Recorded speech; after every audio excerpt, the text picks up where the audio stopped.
Hey, this is Jet here. This is an introduction video to perfect pitch ear training. If you've checked out my previous videos, you can see my speech about how perfect pitch is not a biological condition that you're blessed to be born with. It is a skill that is learned usually at a very young age by most people, but it can be developed as an adult, and I'm living proof of that. So I've been asked to talk about this a little bit more and to share some of the exercises that I've used to develop my own perfect pitch. But this video is just an introduction to that because I want to spend some time just talking about what perfect pitch is and what it's not. You know, there's a lot of confusion and misconception around this ability, and a lot of that is because people who have it generally have had it since a very young age, so it's naturally difficult for them to explain exactly what's going on when they're, you know, doing perfect pitch. Whereas, like with any other skill, if it's something that you developed as an adult and you've taken the time to methodically go through each step and understand the process, you're more able to articulate what's actually happening when you're doing that skill. So let's just make it clear right now that perfect pitch is not a biological condition, notwithstanding whatever scientific tests have been done, DNA, things like that. That's all well and good. For our purposes, however, I'm just going to go by my own personal experience and let you know that I've done it, and so can you. Perfect pitch is color hearing. It's just like visual color. Visual color, you've got light waves. Sound color, you've got sound waves. They both deal in frequencies and vibrations per second. Faster frequencies, faster vibrations per second in the visual field seem to appear to our eyes as, say, maybe violet or blue. Slower vibrations per second in the visual field appear to our eyes as red. I don't remember the exact number, but that's kind of how it goes. The faster vibration per second is usually blue, violet, and so forth. Slower is usually red, etc. Right? So it's a very similar thing with sound color. The higher the frequencies and the low frequencies are vibrations per second. All right, and then every step of the way, you've got a different quality of sound.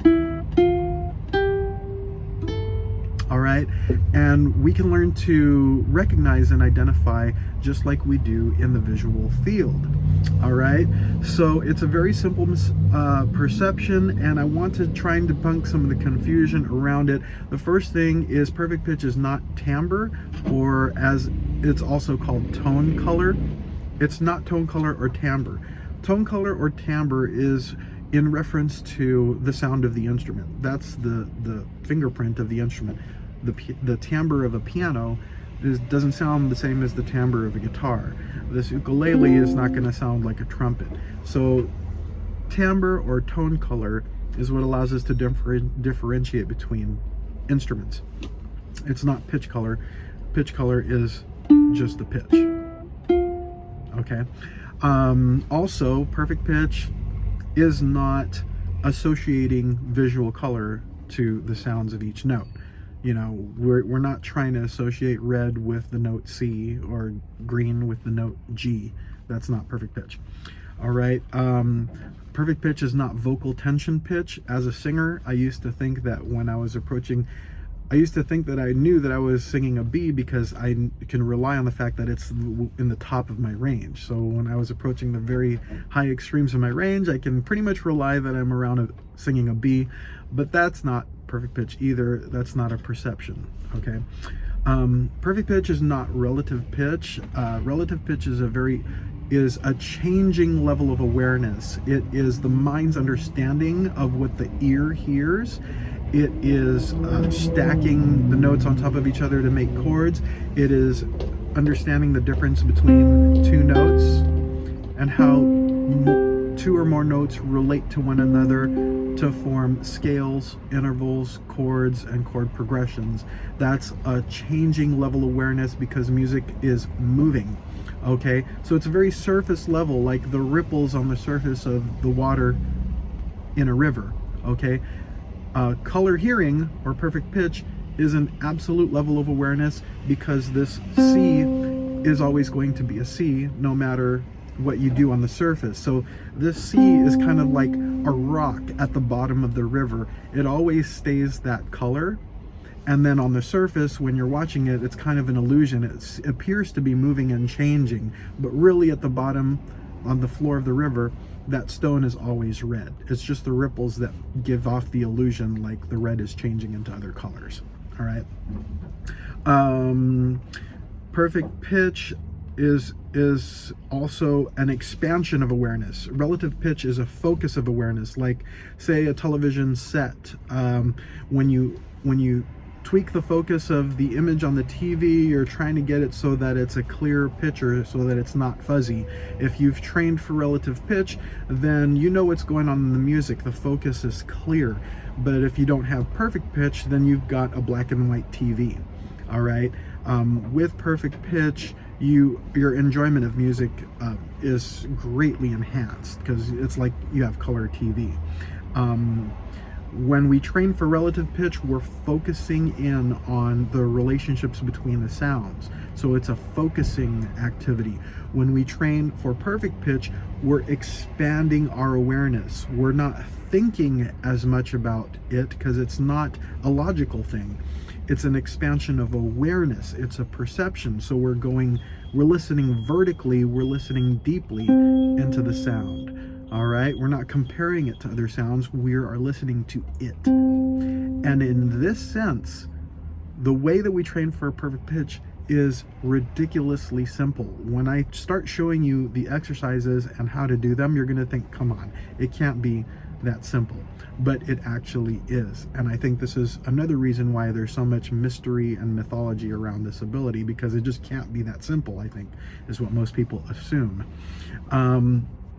So I want to talk about the different levels of perfect pitch or color hearing as I understand it in my journey of learning it. The first level is a basic color awareness. It is just getting kind of a subtle sense that things sound differently in a different key. So a song that you've been familiar with for a very, very long time, when you suddenly hear it played in a different key, if you feel like there's something different about it, or maybe it sounds weird to you, or maybe it just isn't even the same song to you, then you are experiencing the infant stages of perfect pitch. It is color awareness. You are aware that there's a difference there, but you're not quite sure what it is or able to really articulate or identify what that difference is. Second level of perfect pitch is color discrimination. Here's where you're starting to understand, you're starting to know that what the difference is. You know that, take the A train in the key of A, it sounds completely different than when it's played in the key of B flat. You'll just know because you're able to discriminate between the sounds. Like the key of A sounds like this, and B flat is a completely different set of colors. They're both major chords, but they sound totally different. And if you can hear that there is a difference, then you've got that color awareness, the infant stage of color hearing. The second level is discriminating, being able to discriminate and identify the difference. Then finally, the third level of perfect pitch, as I understand it so far in my journey, is pitch recall without a reference pitch. So if I wanted to sing a C, la, that is what I would consider to be possibly the highest level of perfect pitch. There could be higher levels, I don't know. If there are, I haven't experienced it yet myself. Maybe Jacob Collier level of perception. It's just insane. He's like an alien. But for our purposes, we are looking to nurture the perception that we have.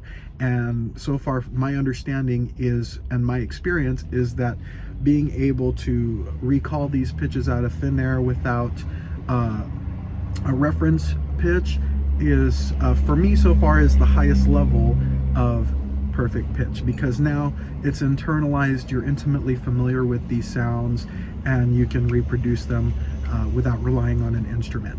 All right, so those are the three levels of color hearing, aka perfect pitch. And for now, what I want you to do is I want you to go to your primary instrument, and throughout all of our exercises moving forward, you're going to be just using your primary instrument because it's the one you're most familiar with, and it'll just be easier for your ear to absorb these sounds. So what I want you to do is go to your primary instrument and just very easily and in a very relaxed fashion, just listen to the different sounds and just know that they are different. Just start to notice them, start to mingle with them, so to speak, like you're meeting people for the first time at a party or something like that. And just start to just know that they're different. Just listen to them very easily for maybe 5 to 10 minutes or so and just enjoy doing that.